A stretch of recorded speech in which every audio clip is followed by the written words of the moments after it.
Sziasztok! Köszöntelek benneteket itt a Mi Kis Konyhánk YouTube csatornáján. A mai videónkban igazából kétféle étel elkészítését fogjuk bemutatni, de valójában csak az egyikre helyezünk nagyobb hangsúlyt. Ugye főtt marhahúst fogunk csinálni, megyszósszal, illetve pirított grízzel, vagy pirított darával, ki hogy ismeri. Ugye ezt az ételt szokták főtt krumplin is tálalni általában, vagy burgonyapürével, de mi most a pirított grízt fogunk hozzá készíteni. De viszont már ha főtt marhahúst csinálunk, akkor csinálunk egy nagyon finom húslevest előtte, amit ugye marhahúsból fogjuk csinálni, és abba fog megfőni a húsunk. Ugye most azért nem fektetünk nagy hangsúlyt a húsleves elkészítésére, mert még itt a csatornánkon, mikor elkezdtük az első pár adásban, már láthattátok, hogy húsleves készítünk, csak akkor, ha jól emlékszem, bújkanyagból, meg csirkéből csináltuk. Be fogjuk mutatni, el fogjuk mondani, hogy mi kell hozzá, hogy készítjük, de inkább a hangsúly majd a másikon, a főételen lesz. Na, de akkor nézzük meg, mi kell ez a finom kis húsleveshez, és akkor megyünk is tovább.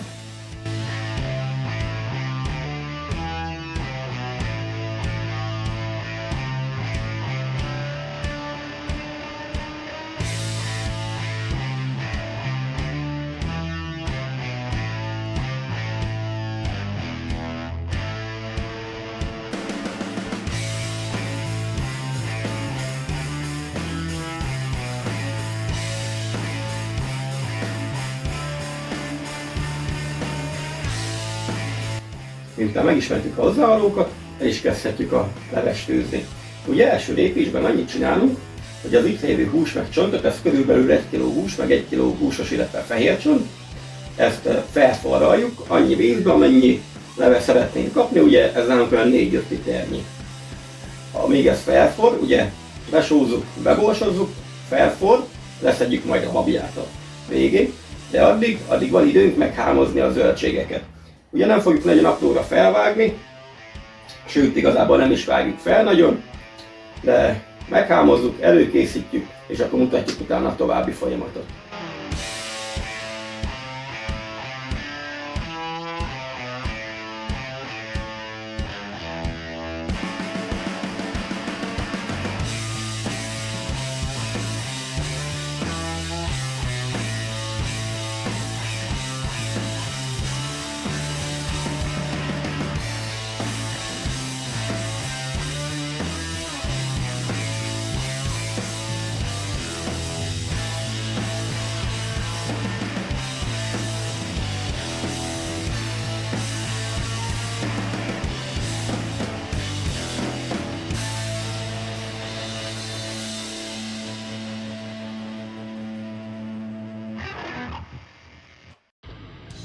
A zöldségek is elő vannak készítve, ezután már csak tényleg annyi a dolgunk, hogy lehabozzuk a levest, mindjárt azt is mutatjuk egy kis szűrő segítségével, ugye azzal szoktuk lehabozni, utána beletesszük a zöldséget, és utána a lehető legkisebb fokozaton, ugye mi villanytűz helyett használunk, hanem 1-es, 2-es fokozat körül főzzük a levest.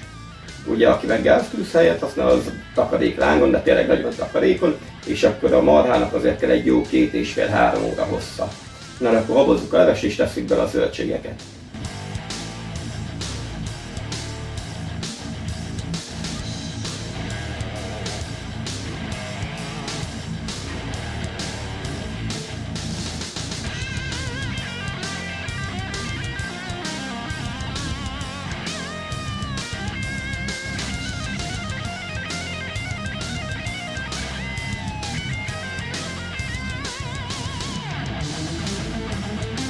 Akkor lehaboztuk a levest, beletettük a zöldségeket, és ahogy már említettem, olyan 2,5-3 óra kell a marhahúsnak, hogy megfőjön. Van, aki főzi 5-6 órán keresztül is, persze csak ugye vigyázzon a zöldségek szét ne főjenek benne. Ugye lefedve egy nagyon pici részt szoktunk hagyni a fedő meg a fazék között, úgy főzzük alacsony lángon. De majd menet közben azért egyszer ránézünk a levesre. Most van körülbelül 3 óra szabadidőnk, plusz 1 óra, mert miután megfő a leves, elzárjuk, még 1 órát hagyjuk ülepedni, hogy ülepedjen le szépen, és utána szedjük külön a levest, külön a húst, meg a zöldségeket, de majd azt is mondani fogjuk. És szerintem abban a maradék 1 órában, amikor ülepszik a leves, akkor ráérünk elkészíteni a megyszószt, illetve a pirított grízt. Ugye azokhoz is mutatjuk, hogy mi kell majd hozzá. Ugye ezt az ételt is meg lehet csinálni akár csirkecombból, csirkemellből, sertéshúsból, ki miből szeretné. Mi most úgy döntöttünk, hogy egy finom marhahúslevet csinálunk, és akkor ezzel fogjuk tálalni a másodikat, vagyis a főételt. Na de sok időnk van még, addig iszunk egyet, kedves egészségetekre. Köszönjük, hogy most is minket néztek. Aki még nem tett, iratkozzon fel a csatornánkra, így értesítést kap, ha valami finomságot csinálunk újból, illetve az eddigi feliratkozónak köszönjük a bizalmat, és további kellemes időtöltést itt nálunk a csatornánkon. Kedves egészségetekre!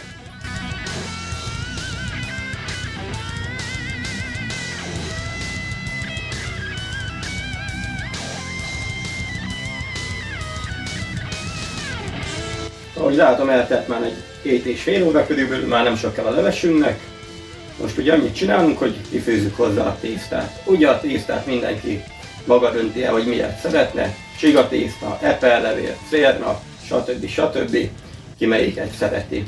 Akkor kifőzzük a tésztát, és közben meg előkészülünk majd a megszószott, illetve a piritori grészhez. Kipakoljuk a cuccokat, és mutatjuk és mondjuk, hogy miből mennyi kell és hogy készítjük el.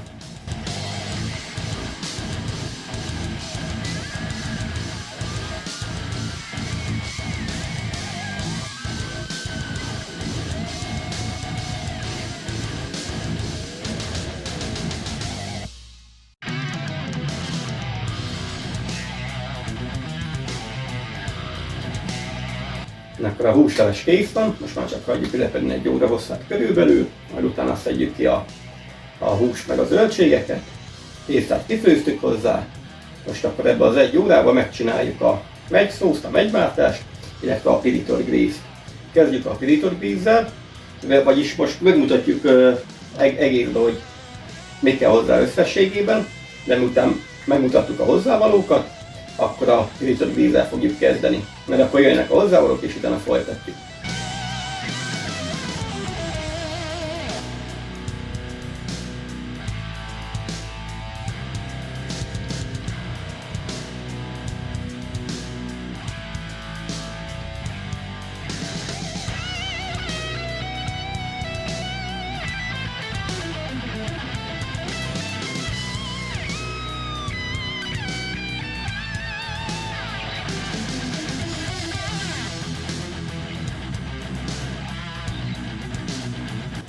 A hozzávalók megismerése után elkezdjük csinálni a grízt először, ahogy már említettem. Ugye ez nem nagy ördöngőség, egy kis olajat, felhigített serpenyőbe belöntünk egy kis olajat, majd hozzáadjuk a grízt. Elkezdjük lepirítani, de arra vigyázzunk, hogy folyamatos kevergetés mellett ne hagyjuk ott 1-2 perc, meg egy néhány idő, de mert le fog égni a gríz. Elkezdjük kavarni, és mikor már megpirult, felöntjük vízzel, hozzáadunk egy kis sót. Itt is a dupla mennyiség elvét alkalmazunk, mint a rizsnél is, mikor egy fél kiló rizset csinálunk, például akkor 1 liter vízzel öntjük fel. Itt most 250 g gríz van kiöntve, és itt van egy fél liter víz mellé. Akkor lepirítjuk a grízt, felöntjük vízzel, és még akkor is folyamatosan kavargatjuk, nem fedjük le, folyamatos kavargatás mellett készítjük el. De mutatjuk, hogy csináljuk, és utána elkészítjük a megszószt is.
Na, akkor elkészítettük a pirító grízt is, ugye láthattátok, hogy nem egy bonyolult művelet.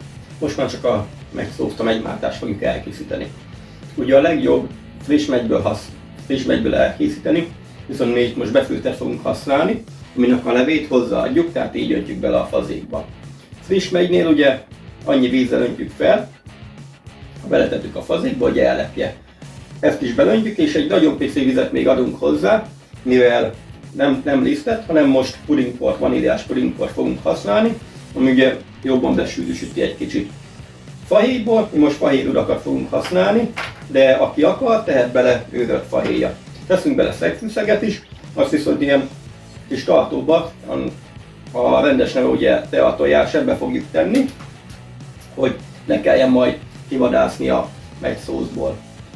Ha összefűjtek, ugye hozzáadjuk a cukrot is, ha összefűjtek, akkor csinálunk egy tejfölös havarást, amit nem említettem, hogy vanília pudinggal fogunk elkészíteni. Ugyanúgy, mint már például levesnél egy havarást, ugyanúgy csináljuk, a vanília pudingot kikeverjük a tejföllel, majd a főzőléből szedünk 2-3 merőkanálat, jól elkeverjük csomómenteste, és visszaöntjük a fazékba.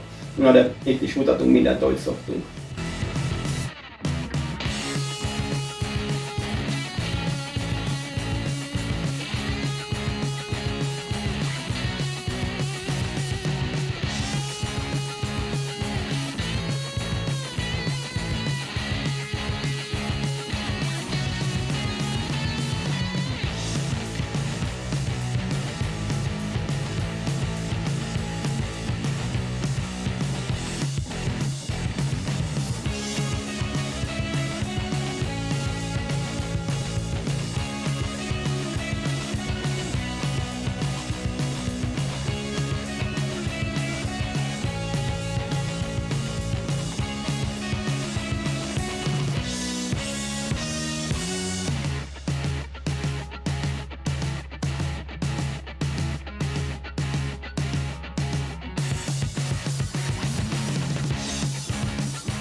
Elkészült akkor megymáltásunk is.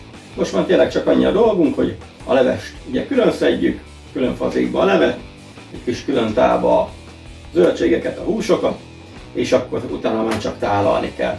Ugye ezt az ételt meg lehet csinálni húsleves nélkül is, hogy a marhahúst oda teszitek főni vízbe, jó fűszeres vízbe, babérlevél, bors, só, fokhagyma esetleg, hagyma, tehát ennek is van számtalan elkészítési módja, de mi nagyon szeretjük a húslevest, ami ez a mennyiség kb. 2-3 nap alatt el szokott fogyni, egy 3 tagú családnak, legalábbis nálunk, szóval ezért itt csináltunk most egy húslevest, és mutattuk meg ezt a fantasztikus pre-bitott grízt meg a megszósz hozzá. Ha például grízes tésztát akartok csinálni, mert ugye az tényleg megvan egy pár perc alatt, ugyanígy lepirítjátok a grízt, felöntitek kis vízzel, elkavarjátok, a kifőzött tésztával összekeveritek, kis lekvárt a tetejére, egy mennyei kis ebédet vagy vacsorát lehet belőle csinálni. De például a gyümölcsleves, ha csinálunk akár almaleves, megyleves, vegyes gyümölcsleves, azt mi például mindig ugyanígy tejföllel és vaníliapudinggal szoktuk behabarni, de majd azokról csinálunk egy külön videót. Na most akkor szétszedjük a húslevest, és akkor tálalunk utána.